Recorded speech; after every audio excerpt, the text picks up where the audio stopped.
I'm a great supporter of transcendental meditation. I've been using it for almost 40 years now. And I think it is a great tool for anyone to have and to be able to utilize as a tool for stress. It's a lifelong gift, you know, it's something that you can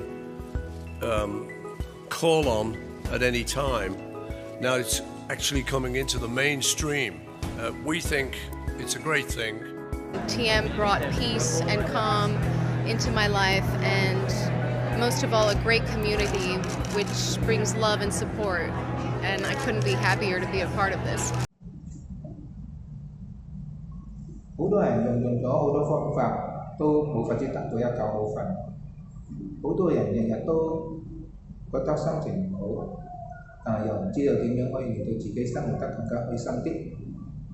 其實當你認識咗超過靜坐技術，你會覺得係真係好容易、好簡單、非常之好用。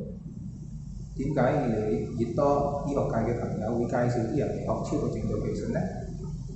呢個係有一定嘅成果，佢哋先至會咁做㗎。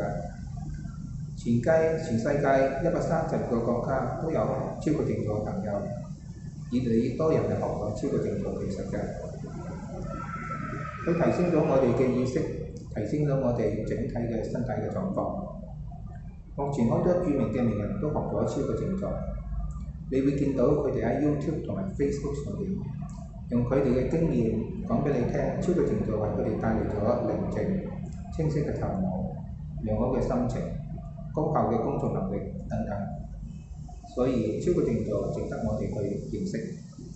想認識超過靜坐技術，請先嚟聽我哋嘅介紹講座。你哋可以到我哋嘅網頁做一個登記。